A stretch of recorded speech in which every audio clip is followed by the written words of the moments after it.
O tema, para mim, é importante. Ele é importante porque ele é um dos temas dentro de um projeto de pesquisa que eu conduzo, chamado Educação e Trabalho para Contadores.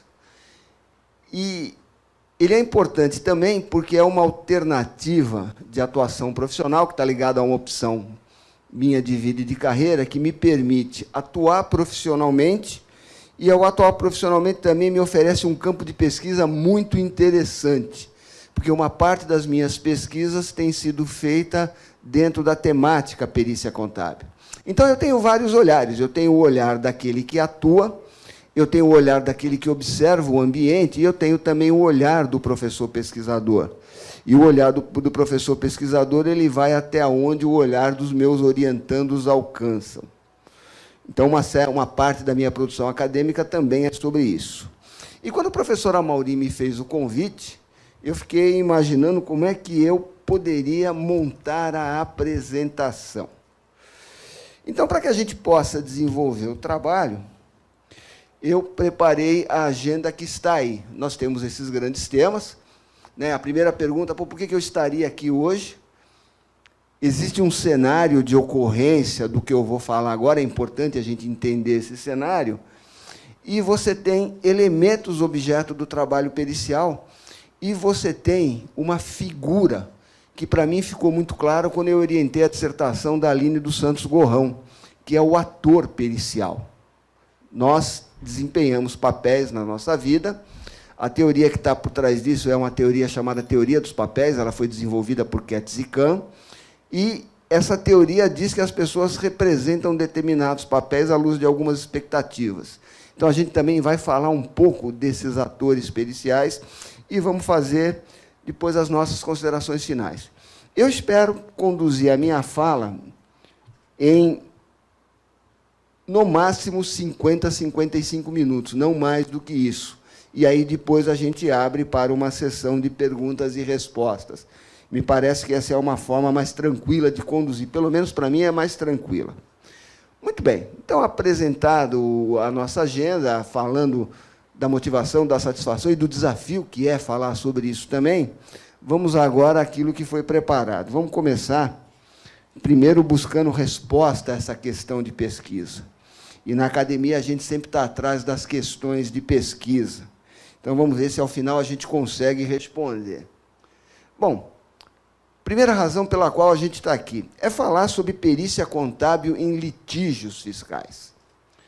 O segundo ponto é falar sobre os atores que podem atuar nessas perícias e a gente debater um pouco qual é o papel que se espera e qual é o papel e as formas que esses atores podem desempenhar os seus papéis. E, claro, contribuir com o workshop e aprender com a audiência. Certamente eu vou aprender muito mais do que aquilo que possivelmente eu oferecerei de contribuição. Então, vamos entender primeiro qual é o cenário de ocorrência da perícia em litígios fiscais, e aqui a gente vai falar apenas de alguns tipos de ações. Eu não vou esgotar todas as possibilidades, até porque essas que eu vou comentar agora são aquelas em que eu tive a oportunidade de atuar, seja como perito, seja como assistente técnico.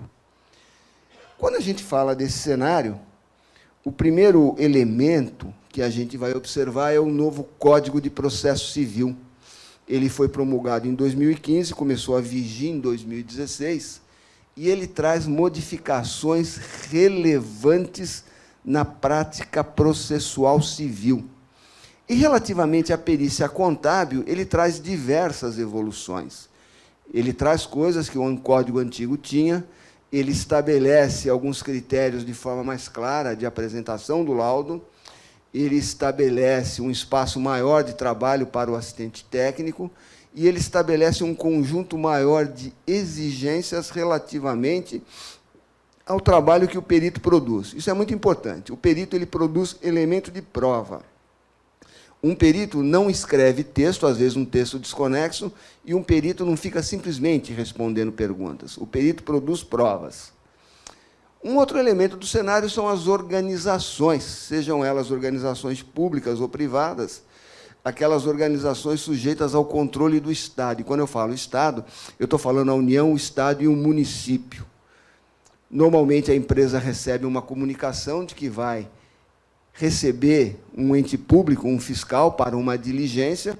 O fiscal pede uma série de elementos, estabelece um prazo, a empresa exibe, e, ao final, o fiscal vai fechar o termo de diligência e vai decidir se vai lavrar ou não um auto de infração. E, se nós temos o litígio, a ação, normalmente você tem ou um auto de infração ou uma certidão de dívida ativa. Um outro elemento são as esferas judiciárias, onde isso acontece. Você tem as varas de execução fiscal, isso na esfera federal. Eu trabalho na vara de execução fiscal da Seção Judiciária de São Paulo, trabalho lá na 10ª vara, e você tem as varas de fazenda pública em São Paulo. Em algumas grandes cidades você tem vara de fazenda pública, e em cidades menores, por uma questão de economia do Estado, você tem a vara civil executando todos os processos, sejam eles cíveis, sejam eles relativamente a tributo. E aqui a gente tem uma questão importante, que é o nosso meio, né? Aquilo que a gente recebe para o trabalho. Durante muito tempo, a gente pegava o processo físico e fazia a carga. Aí você tem que ir lá, fazer carga, movimentar o processo, tem que devolver o processo. Depois, se você esclarece, você tem que ir lá buscar de novo. Hoje, no Estado de São Paulo, a gente vive dois momentos, o momento do processo digital e o momento do processo físico. O momento do processo digital é muito legal. O cara te manda uma senha, você entra, você faz o download, trabalha na sua máquina. Você poupa o tempo de ir e vir ao cartório. Ao mesmo tempo, você deixa de ter contato com aquele que te nomeia, que é o juiz. Ok?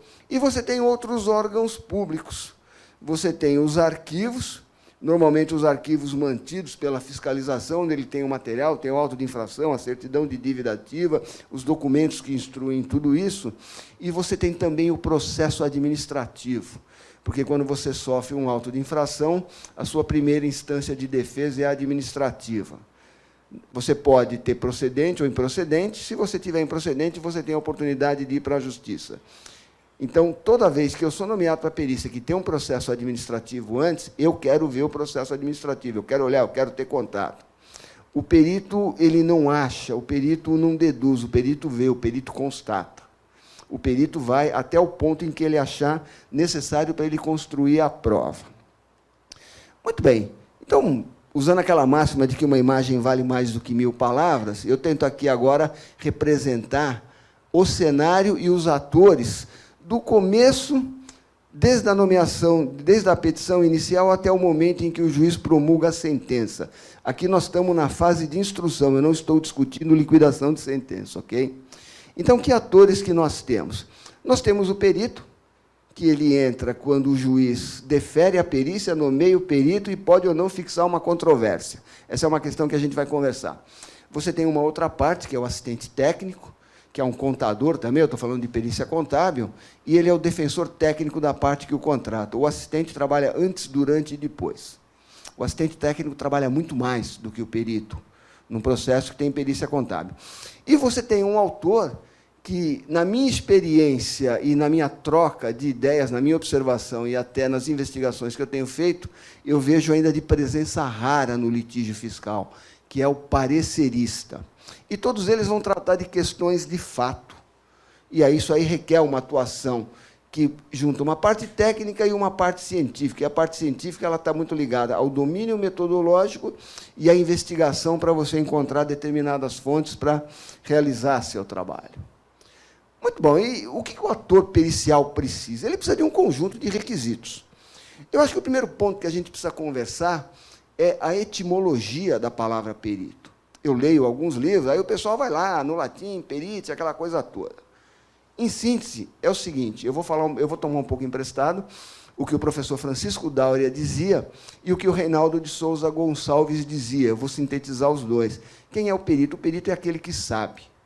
E o que é saber? Saber é uma coisa interessante, saber é uma coisa diabólica. Estava conversando com o Washington, estava conversando com o Alex, estava conversando com outras pessoas ontem, e a gente falando, fazer doutorado, pós-doutorado, estudar. Saber é um processo interminável.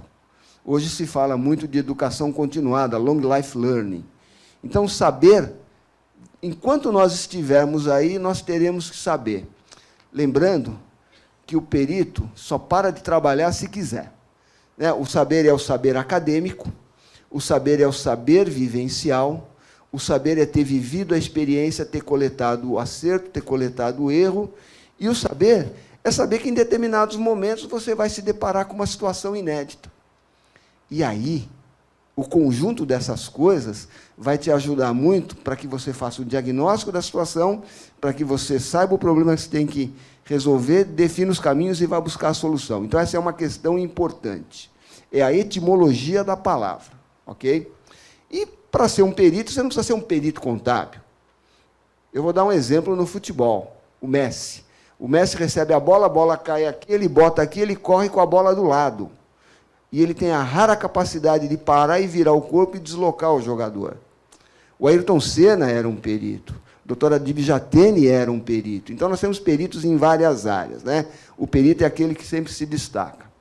Um outro ponto importante é a questão da cultura do perito. Martim Ornelas, meu amigo pessoal, a pessoa que me influenciou a vir para a perícia, saudoso professor Antônio Lopes de Sá, de quem eu gozei da amizade também, eles falavam da cultura. E aí a gente tem 3 culturas úteis para o perito. A primeira delas é a cultura contábil. Uma coisa é estudar contabilidade, outra coisa é saber contabilidade e outra é ter cultura contábil. A cultura empresarial, porque a gente vai lidar com as organizações.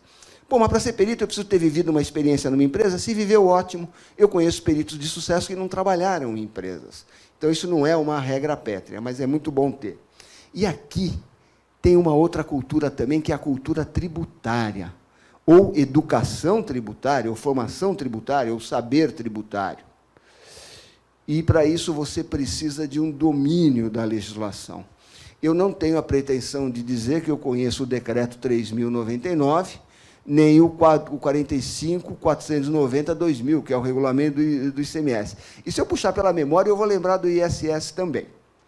Mas eu sei onde eles estão, eu sei o que contém cada um deles, e, a depender do caso que for enfrentado, eu tenho que fazer um recorte.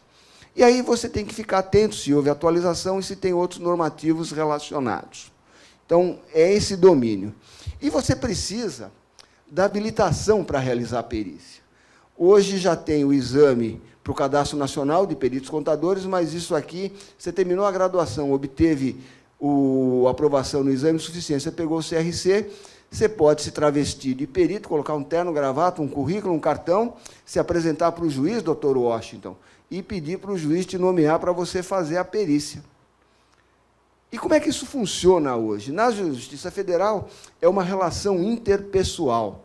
E aqui eu passei pela feliz experiência de ser entrevistado por 2 juízes para ver se eu tinha condições de ser incluído no rol da vara. Foi uma experiência muito legal. Aqui na estadual, você tem o portal de servidores do Tribunal de Justiça. Então, você vai lá e se cadastra. Mas uma coisa que a gente percebe também é que aquele que precisa do seu serviço se sente mais feliz, mais confortável e mais seguro quando ele vê você, quando ele olha você. Ele sabe, eu estou nomeando o Ivan, eu estou nomeando o Tiago, eu estou nomeando o Silvio, estou nomeando o Amaury, estou nomeando o Alex. Isso é bom também. Isso aumenta substancialmente a nossa responsabilidade. Uma outra coisa que eu esqueci de falar, que é importante, que no antigo Código de Processo Civil, o perito não era chamado a falar. No novo Código, ele poderá ser chamado a falar. Então, a nossa cultura significa também a habilidade de se comunicar de forma escrita e de forma falada. Ok? Muito bem. Que tipos de ações a gente tem? Eu vou aqui falar aquelas que são mais de meu domínio. Certamente a gente tem outras. Você tem a ação de anulação de certidão de dívida ativa. Você pode ter essa ação, na verdade, ela é uma ação de embargo, porque o Estado entra para executar. Ele entra para executar a CDA e você entra embargando, aí você pede a perícia. Você tem anulação do auto de infração, você pode ter uma ação de repetição de indébito, quando você quer buscar a devolução de determinados tributos que você entende que você não deveria ter recolhido, ou quando, por exemplo, você goza de imunidade tributária. Há pouco tempo eu fiz uma perícia envolvendo a POSP de São Paulo. A POSP ela tem imunidade tributária de IPTU de alguns imóveis, a prefeitura cobrou. E a perícia foi para demonstrar que a POSP cumpriu a sua obrigação acessória, independentemente de ser sabido que ela tinha imunidade, e ela usou isso para fazer valer o seu direito.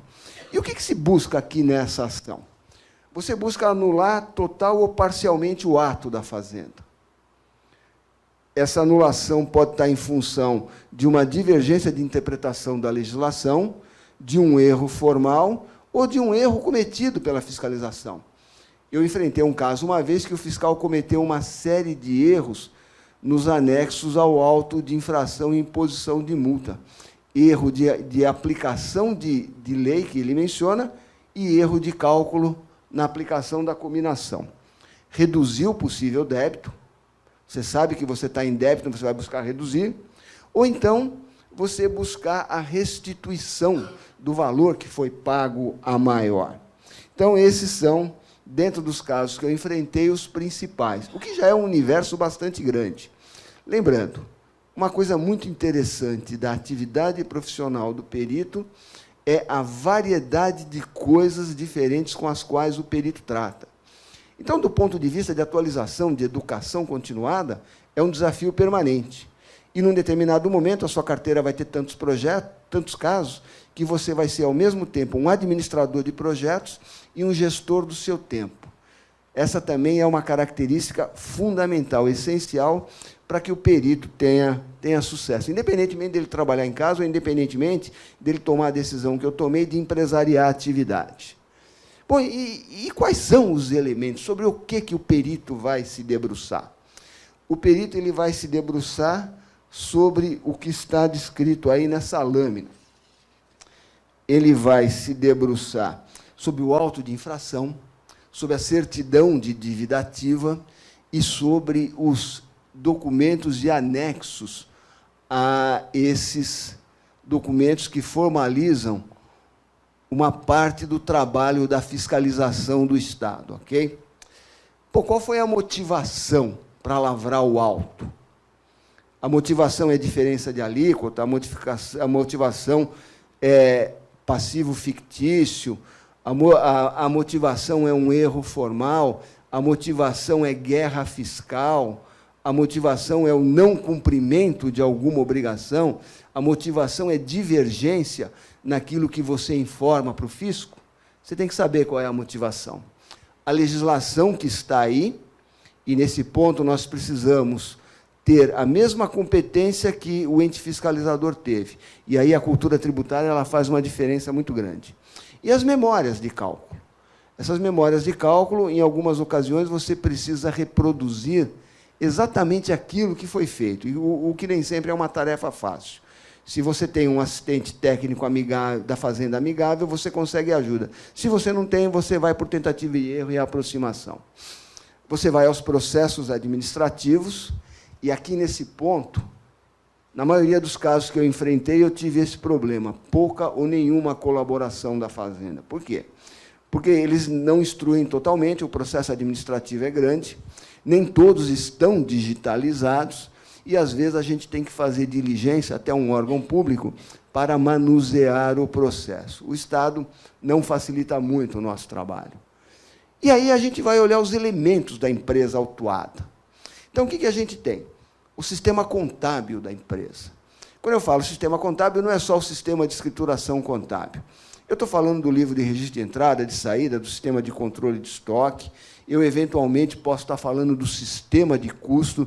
Eu posso falar do livro de registro de inventário, que muito poucas empresas ainda fazem um livro de inventário como se deve, e da consistência entre a demonstração contábil e os elementos de natureza operacional e fiscal. Os elementos fiscais, livro de entrada, saída, apuração, GIA, GARI, pagamentos, razões auxiliares, tudo aquilo que for necessário. Os elementos operacionais. Eu fiz uma perícia de anulação de um auto de infração dos anos 1980, e um dos pedidos era que eu fizesse uma diligência à empresa e entrevistasse um determinado senhor que trabalhava lá à época dos fatos.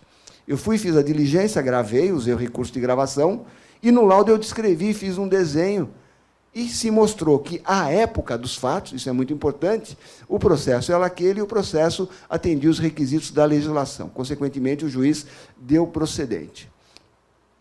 E aqui, outros quando necessário. Pô, o que cabe aqui? Cabe um monte de coisa. E aqui tem um outro ponto importante. O Código de Processo Civil, ele dá liberdade de procedimento ao perito. E aqui eu me lembro da fala do tio Ben ao Peter. Todo mundo sabe quem é o tio Ben, quem é o Peter, né? O Peter é o Homem-Aranha e o tio Ben é o Ben Parker. Ele sempre dizia, olha, grandes poderes trazem grandes responsabilidades. Então, na medida em que o perito tem liberdade, ele precisa usar essa liberdade com muito cuidado. Porque, às vezes, até ele pode precisar de autorização especial para fazer um trabalho. Eu fiz um trabalho de simulação de estabelecimento, que é uma outra perícia também. A empresa disse que operava em Barueri para ter benefício de ISS. A Prefeitura de São Paulo foi lá e atuou. Estava em greve. A juíza teve que mandar um ofício para o Sindicato dos Bancários e eu fui escoltado pelos diretores do sindicato para fazer a diligência. Foi muito legal, foi muito interessante. Né? Eu me senti importante para chuchu. Vamos falar um pouco do perito do juízo. Né? Pô, como é que eu faço para ser perito? Você tem que ser amigo do juiz. Também. Agora, um detalhe, hein? Quando a gente trabalha para amigo, a responsabilidade é ainda maior. A gente não pode deixar o amigo na mão. Amigo não faz maldade para amigo. Amigo não sacaneia amigo. Ou então, meu amigo, eu não posso te atender. Bom, esse profissional, que é nomeado por um ato formal, ele trabalha da nomeação até os esclarecimentos finais. É quando o juiz encerra a instrução e manda as partes fazerem os memoriais e não vai baixar mais nada em diligência. Ele pode recusar por impedimento ou suspeição. Eu já recusei perícias porque envolvia a FAPESP. Eu sou pesquisador financiado pela FAPESP e já recusei perícias envolvendo o sistema Unimed, porque eu trabalhei no sistema Unimed, já recusei perícias envolvendo pleito de recomposição salarial de policiais militares, porque eu tenho um sobrinho na corporação. Então, tem situações de impedimento e suspeição. E empresas que eu já tive em relação. Então, a gente precisa olhar isso também. Ou o perito pode ser substituído. Eu já fui substituído num caso. Você pode ter o primeiro laudo, o segundo perito. Por alguma razão, você é substituído. Como eu também já pedi, né, para não trabalhar mais em determinadas varas, porque eu achei que aquilo não ia ser bom para mim. Você tem um ato formal do juiz, que é o despacho saneador, é uma decisão muito séria, e um saneador bem feito, ele dá um direcionamento muito legal para a perícia. A depender da ação do juiz, o caminho da perícia está definido aqui. E você tem a questão dos seus honorários. Pô, quanto ganha um perito? Não importa o quanto ganha, importa quanto vale o seu trabalho e quanto você precisa para sobreviver. E perito, pessoa física, a tabela imposto de renda pessoa física, 27,5%. Hoje, o Código de Processo Civil permite que você nomeie empresas. A gente precisa sempre lembrar isso para o juiz. Você faz a perícia, os esclarecimentos, e uma coisa que eu sempre perguntei para todos os peritos do meu relacionamento, você sabe qual foi o uso do seu laudo, a sua sentença, a sentença dada? Não, não sei. Como eu sou professor pesquisador também, professor pesquisador não tem o que fazer, eu coleciono as sentenças dos processos que eu faço perícia. E, há pouco tempo, o Antônio Carlos Ferreira da Silva, nosso orientando, ele apresentou uma pesquisa que ele baixou 16 processos, saneador, laudo, esclarecimento e sentença. Ele fez essa trilha e analisou em que medida o laudo contribuiu para a decisão final do juiz de julgar procedente, parcialmente procedente ou improcedente. E mais, ele olhou se aquilo que o juiz disse lá na frente é aquilo que o juiz pediu. Então, ele olhou o laudo como um relatório contábil elaborado por um tomador de decisões específico. Foi muito bacana isso, foi muito legal. Nós estamos trabalhando no artigo agora. Então, eu acho que esse é um ponto importante. Eu reputo isso como importante. Dá trabalho, mas vale a pena. Muito bem. Vamos falar um pouco do despacho saneador. As partes já falaram, o juiz parou, olhou o processo, não tem vício, não tem nulidade, ele saneia, defere a perícia, e ele pode fixar ponto controvertido, pode fixar ponto e formular quesito, pode formular quesito, ou ele pode simplesmente mandar fazer a perícia. Se ele simplesmente manda fazer a perícia, tem duas possibilidades. Primeiro, as partes especificaram bem. Então, até aí, eu falei de 4 possibilidades, e o perito, se for atento, ele está numa situação boa. Agora, se as partes estão se degladiando no processo e o juiz lida com 12, 15, 18 mil processos, está apertado pelo CNJ, tem que cumprir prazo e manda fazer a perícia, o perito não pode entrar numa armadilha. Então, aí, cabe a ele dizer, olha, eu vou fazer a perícia para isto. E ele tem que trabalhar para fazer isto. Porque, se ele tiver que falar, ele sabe sobre o que ele vai falar. Muito bem. Aí eu sou nomeado, o juiz diga ao perito se aceita, e se aceita, mande a proposta de honorários. Aí eu vou baixar o processo, vou mandar fazer carga e faço uma análise preliminar. Tem uma técnica para isso, né? O domínio metodológico científico nos ajuda a sistematizar essa parte do trabalho e a lidar com volumes. Se eu considerar entre perícias e assistência técnica, eu devo ter mais de 400 casos no escritório. Então, a gente precisa, de alguma maneira, tratar isso. Eu vou dizer se eu aceito ou não o trabalho, vou dar o plano de trabalho e vou apresentar a petição de honorários. As partes falam sobre os nossos honorários. A gente vai falar um pouco mais sobre isso. A questão dos prazos é relevante. Ok, aprovou, definiu o honorário, você mudou o honorário, não importa. O fato é que você aceitou dinheiro depositado. A gente só trabalha com dinheiro depositado. Nós não recebemos depois, porque se deixar para depois, corre o risco de não receber. Ok, vamos começar o trabalho, vamos fazer a perícia. Nós somos intimados pelo cartório. Isso pode ser por internet ou por telefone. Hoje a internet já está sendo mais usada. Atenção para os browsers, atenção para as caixas de spam, porque em 2 vezes eu fui destituído por isso, e nas 2 vezes eu fui reconduzido por situações não explicadas do mundo da tecnologia, e eu provei. Excelência, eu não tive culpa. Eu não recebi, parou em algum lugar. Eu fui todo o meu rastro, não foi no meu caminho, foi no caminho do cartório. Ok? Então, eu faço a carga baixa, eu tenho que fazer uma releitura. Então, aquela leitura transversal preliminar que eu fiz, ela é completada agora. E aí a gente desenvolve uma série de papéis de trabalho. Termo de comunicação, de pedido, de diligência, plano de resposta aos quesitos. O que está sendo perguntado? O que está sendo perguntado, o elemento está no processo? Se não estiver no processo, eu vou pedir para a parte. Ok? Vou fazer a minuta do laudo. O laudo é um documento técnico-científico também. Hoje o CPC dá uma descrição geral. Eu tenho um padrão. Meu laudo tem capítulo 1, capítulo 2, capítulo 3 eu respondo a controvérsias, quesitos e as considerações finais. Muito parecido com um trabalho acadêmico. Dou ciência às partes, que eu comecei a perícia, é um processo público, eles têm que saber. O perito não pode deixar de avisar. Avise os advogados, avise os assistentes. E, em determinados casos, eu faço reuniões. Eu fui nomeado num processo envolvendo uma das construtoras envolvidas na Lava Jato, que o perito anterior brigou com o assistente técnico dessa construtora, e o juiz destituiu, o perito me nomeou. E aquilo ficou registrado, primeira providência, chamei todo mundo, olha, estou sendo nomeado, estou sendo substituído o colega, tem isso, isso, isso, tem que fazer isso. Vocês têm alguma dúvida? Não, não, ata de reunião. Olha, vocês já saem com um pedido aqui. Então, ele é um trabalho, acima de tudo, um trabalho colaborativo. E é um desafio, porque as partes têm interesses antagônicos no processo. Então, como é que você trabalha de maneira colaborativa com interesse antagônico? É um desafio também. Muito bem. Começa a perícia. O que eu vou pedir? Considerando que eu posso pedir qualquer coisa, grandes poderes trazem grandes responsabilidades, o que eu vou enfrentar? O período. A perícia é sempre sobre uma situação passada. Pedido. Eu não faço pedido mandando e-mail, mandando termo. Eu faço pedido no processo. Se é processo físico, eu peticiono, devolvo. Se o processo é muito grande, eu combino com o diretor do cartório. Deixo os 2 últimos volumes comigo, o resto fica... Aliás, deixo o processo todo, devolvo os 2 últimos volumes. Se é pela internet, eu boto a petição. Porque aí não tem dúvida. Ninguém vai dizer que não viu, que não recebeu. Ok? Eu me resguardo e, claro, eu administro o meu tempo também. Aí a parte devolve. Eu vou fazer um checklist, aquilo que eu pedi, aquilo que ele entregou. Se eu acho que é essencial e vejo que não entregou, eu ainda faço uma consulta. Senhor doutor juiz, olha, eu pedi 10 elementos, a parte apresentou 2. Esses 2 me permitirão fazer 5% do trabalho.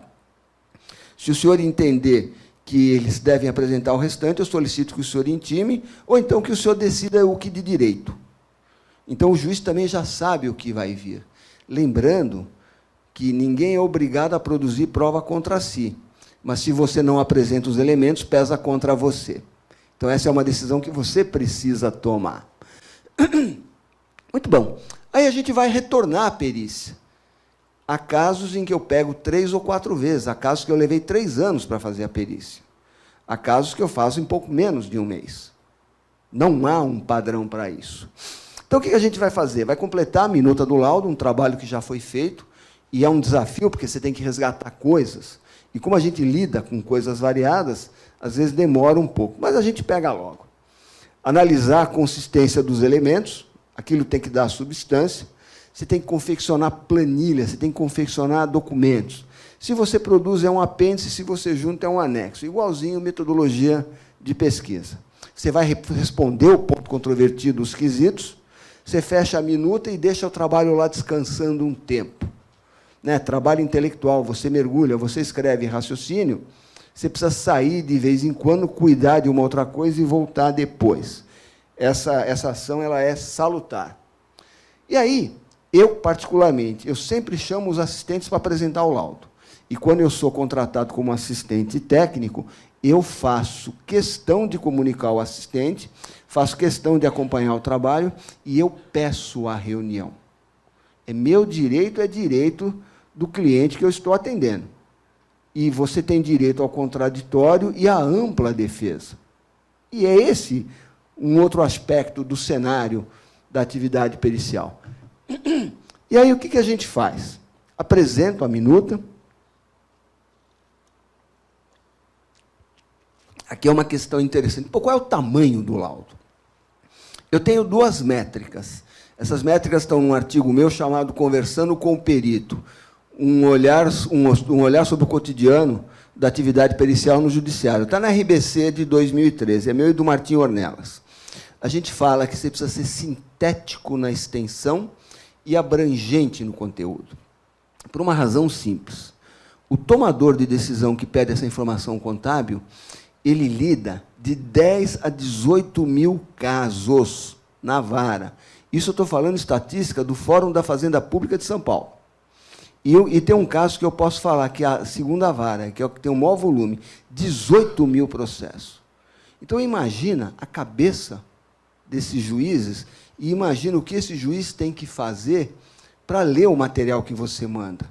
E se você manda para ele um texto enxundioso, pesado, com um monte de coisa, demorando para dar a mensagem, ele vai ter a mesma reação que você tem numa empresa quando você manda um balancete para um tomador de decisão. Não pode. A informação tem que ser concisa, clara, direta.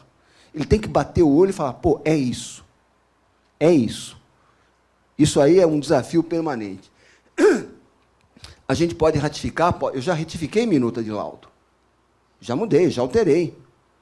Como eu já mantive a minuta do laudo. Eu tenho um posicionamento técnico, eu defendo o meu posicionamento. Faço uma ata de reunião. Tudo é formal. Não adianta eu apenas comunicar, eu comprovo. Fecho o protocolo laudo, e aí, pô, vamos para a parte legal, para os honorários.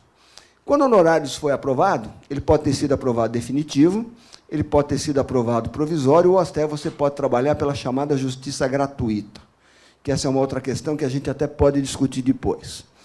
As partes falam, e aqui tem uma coisa que, em 100% dos casos que eu fiz perícia envolvendo a Fazenda Paulista, Estado de São Paulo, não houve um caso que o Estado não disse que eu estava exorbitando e que o princípio da...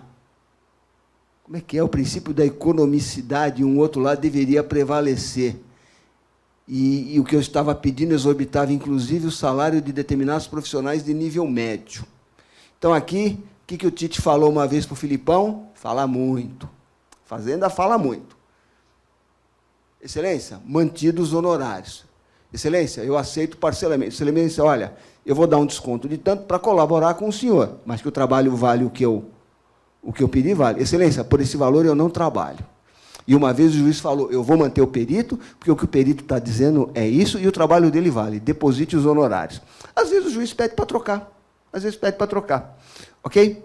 E aqui você tem uma outra questão. Perícia não é uma atividade de fluxo financeiro regular. Nós não temos demonstrativo de pagamento. Você forma uma carteira de trabalho e você forma uma carteira de recebíveis. Consequentemente, você precisa de capital de giro. E você precisa ter um bom planejamento financeiro. Se você tem outras atividades, você consegue equilibrar. Se você vive só de perícia, você precisa ser ainda mais zeloso com a sua educação financeira. As partes falam sobre o laudo, os patronos as suas petições, os assistentes técnicos os seus pareceres. Eles podem concordar ou discordar. A concordância pode ser total ou parcial. Se é parcial, a gente tem que dizer onde é que está o ponto. Essa semana eu entreguei um parecer num processo de liquidação de sentença relativamente ao empreendimento imobiliário. O perito deixou de fora algumas coisas. Eu concordei parcialmente, mostrei onde ele tinha que complementar e fiz mais. Fiz a conta e falei, olha, a conta é essa. Então, se o perito olhar e ver que a minha conta está certa, quando ele fizer os esclarecimentos, ele vai pegar a minha conta e trazer para dentro da manifestação dele. Eu estou colaborando com ele, eu estou colaborando com o processo. É claro, eu estou defendendo o meu cliente. Discordância, retificar o laudo. Eu enfrentei um caso, uma vez, de improbidade administrativa, que eu tinha convicção do que eu fiz, a procuradora do Estado disse que não, no final a Justiça me destituiu e nomeou um segundo perito. Decisão dela. E eu sei que até hoje a perícia não saiu, porque o Estado está metendo o pau nos honorários do segundo perito. O meu, a juíza aprovou, foi para o tribunal cortou pela metade e eu aceitei fazer. Aqui o perito precisa ficar muito atento, porque se for matéria nova, coisa que não está sendo discutida, ou se forem outros quesitos, isso é trabalho novo, requer reforço de honorário. Eu fiz um trabalho de repetição de indébito envolvendo ICMS de salvado de seguros, que, num determinado momento, o juiz falou, olha, não vai ter jeito, vai ter que olhar nota a nota, vai ter que fazer cara a crachá com a nota, com o livro, com o razão, com o extrato bancário. Excelência, nós estamos falando de 50 mil notas, 15 anos. Para isso, respeitosamente, eu preciso de mais 150 horas, 150 horas, R$300 a hora. R$45 mil de reforço de honorários. Foi para as partes falaram, está depositado, eu estou aguardando a intimação. Eu vou ter que olhar essa montanha de coisas, eu vou ter que botar 4 pessoas trabalhando para fazer isso. Eu não tenho capacidade para fazer sozinho. Então, matéria nova, eu quis suplementar, reforço. E aqui, peço desculpa pelo erro, atenção ao tempo. O padrão é laudo em 30 dias. Muitas vezes não dá. Então, como o perito é um gestor do seu tempo, um administrador de projetos, ele precisa dizer o tempo que vai fazer. Houve casos que eu disse que eu precisaria de 120, o juiz falou, não dá em 120, eu quero 60. Excelência, eu fui lá conversar com ele. Excelência, é 120 por isso, por isso, por isso, por isso, por isso. Tá bom. Eu entreguei em pouco menos de 100. Mas que não dava para fazer em 60, não dá. Nós não podemos ficar... O perito é parte da solução do processo. Ele não pode virar um problema para as partes, nem para o juiz. E ele precisa ser muito hábil nisso. É um exercício muito interessante de planejamento e de administração do tempo. Vamos agora falar sobre um outro autor, né, que é o assistente técnico. O assistente técnico ele é um profissional que, diferente do perito que é nomeado, ele é de livre escolha da parte. Então, sobre o assistente não há impedimento, não há suspeição. E como é que a gente vira assistente? Eu nem falei como vira perito, mas a gente vira assistente fazendo bons trabalhos de perícia, os advogados nos observando, as empresas nos observando, ou você tendo um espírito empreendedor e você se propondo a fazer e desenvolver um network, principalmente com escritórios de advocacia. Os escritórios de advocacia são os grandes indicadores para o trabalho do assistente. E, não raro, eu sou procurado por empresários e donos de empresa para ser assistente técnico nos seus processos. Ele trabalha muito, mas muito mais do que o perito. Ontem à noite, de hora que a gente saiu da Invicta, eu fui para o quarto do hotel, estava lendo um caso, eu tenho que entregar quisito segunda-feira. Eu vou passar o feriado trabalhando, eu tenho uma nuvem no meu escritório agora, né? Consigo acessar remotamente, então eu consigo fazer. O assistente técnico ele tem esse grande papel. Isso aqui foi dito pelo Moacir Amaral dos Santos e depois repetido pelo Dr. Pinheiro Neto, fundador do escritório Pinheiro Neto. Ele é o defensor técnico da parte que o contrata.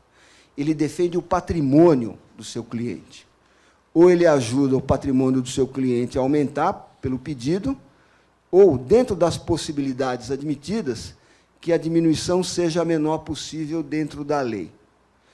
E é legal quando a pessoa me liga, pede proposta de honorário e começa a discutir preço. Eu falei, mas escuta, o que você espera de mim? Não, eu quero, não, você quer que eu defenda seu patrimônio. Quanto é que você quer defender? E aí eu faço uma relação entre o meu honorário e o que ele quer defender. E nem sempre a gente aceita a proposta também, e o cliente também não aceita. E uma outra coisa importante é que ele atua junto com este aqui, que é o defensor jurídico. E a estratégia é deste. Pois, se você enxergar algum problema, você tem que alertar. Se ele vai mudar a estratégia ou não, é outra coisa, mas você atua junto com ele. Você precisa ter contato, você precisa ter a relação com o perito. O segmento de perícia contábil é muito pequeno, muito pouca gente atua. É um segmento que dá muita oportunidade, então nós nos conhecemos na maioria das pessoas, sejam homens ou mulheres. E nós podemos viver o papel de perito e assistente ao mesmo tempo. E o assistente técnico faz várias entregas ao longo do processo. Ele pode, inclusive, entregar a minuta do laudo para o perito, e isso não quer dizer que ele está induzindo ou que ele está industriando o perito. O perito é livre para aceitar. E um perito inteligente, um perito competente, se ele entender que a contribuição é relevante e consistente, ele deve, sim, aproveitar a contribuição. Muito bom. Antes do assistente técnico, indicação, contato, contratação, faz a lista de quesitos, se reúne com as partes. Hoje a tecnologia ajuda muito. Essa semana eu fiz uma reunião usando um aplicativo chamado Blue Jeans e o outro chamado Share Meeting. De vez em quando eu uso o Skype e, às vezes, o pessoal faz no FaceTime, enfim. A tecnologia viabiliza muita coisa. Você pode ser contratado para assessorar a parte. O cara vai entrar com uma ação. Então, ele quer saber se aquela ação vai ser viável do ponto de vista patrimonial. Então, você faz todo um trabalho prévio. E um desses trabalhos é você fazer o laudo prévio. Você entra com o laudo e manda o perito consistir. E você precisa ter uma relação com o perito. E essa aqui é uma coisa sensível, porque muitos peritos se escondem atrás do processo, não te atendem, criam toda a sorte de dificuldade e, de repente, aparece um torpedo com 2 botões vermelhos. Um deles deveria ter o letreiro liga, desliga, o outro deveria ter explode. E ele deixa para você escolher qual dos 2 botões você vai desligar. Você tem 50% de chance de ter uma bomba na mão. Bobagem. Bobagem. Você tem liberdade de procedimento. Você é o condutor da prova técnica. E você estabelece como você quer a relação com o assistente. E nada impede você de aceitar a colaboração. E ninguém pode dizer que você foi parcial, porque o processo é transparente. Durante, perito e assistente executam seus papéis, você precisa ter cuidados. Estou fazendo um trabalho agora, atendendo uma grande operadora, nós temos que resgatar balancetes desde 2000 e consistir os acréscimos médios de ativo permanente para uma indenização. E nós vamos ter que aplicar procedimentos de correção monetária de balanço. Muitos de vocês nem devem ter visto isso. Reuniões e diligências, contribuições à perícia. Eu vou às reuniões para apresentar o laudo protocolado. Recebo o laudo, faço meus comentários preliminares, faço a minuta do parecer. Eu tenho uma angústia muito grande. Eu, no máximo, em 5, 6 dias, quero liberar esse parecer. Porque quanto mais cedo você termina, mais cedo você deixou o trabalho repousando, mais cedo você mostra para a pessoa que te contratou, e mais cedo e mais rapidamente você pode voltar para melhorar. Nós não podemos ficar refém de tempo e prazo. Se ficarmos, vamos errar. Ok? Você pode retificar, protocolar, e, eventualmente, você pode fazer outras manifestações. Finalmente, a gente chega ao último ator, que é o parecerista.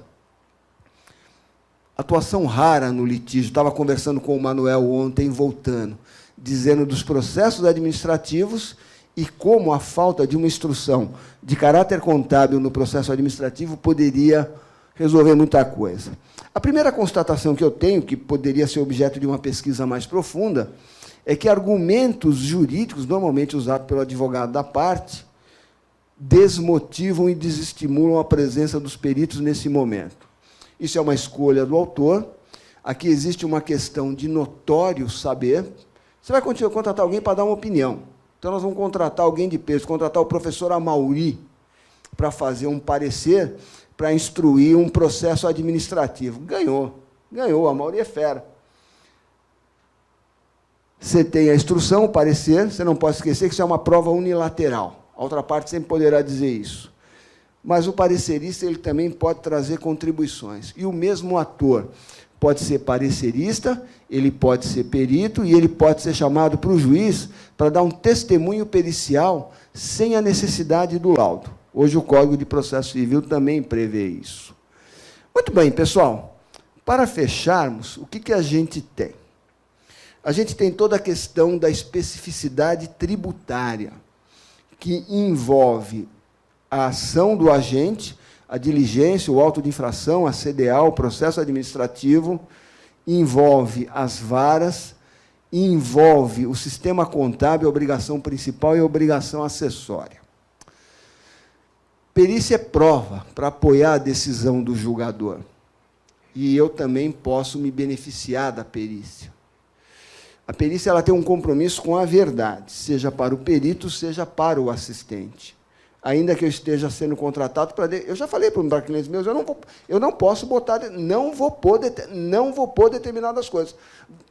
Pode trocar de assistente, já fui substituído. Eu vou buscar todos os caminhos para te defender, mas eu não posso mentir. E eu não mentirei, porque o mundo é pequeno. E esse mundo é um mundo menor ainda. O que não é produzir prova? É escrever um texto desconexo. Né? Escrever é muito simples. Começa com uma letra maiúscula, termina com um ponto e encaixa uma ideia no meio. Não é sair respondendo perguntas, até porque o perito pode prejudicar quesitos de forma fundamentada. Uma outra questão, né, essa eu costumo discutir. Se a perícia é favorável para o meu cliente, o parecer é tranquilo, é curto, é rápido, é direto.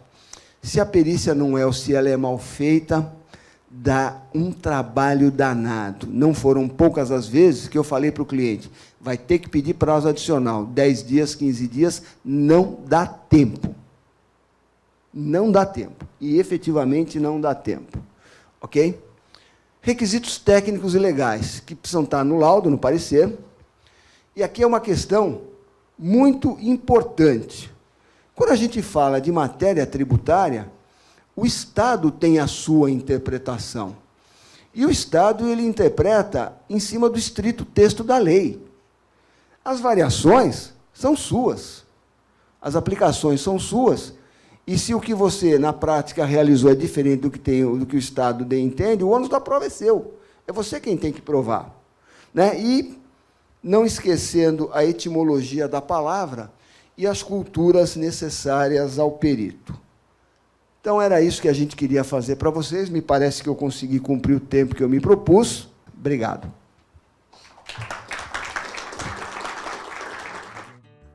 Este é mais um conteúdo produzido pela Faculdade de Economia, Administração e Contabilidade de Ribeirão Preto, a FEA-RP USP.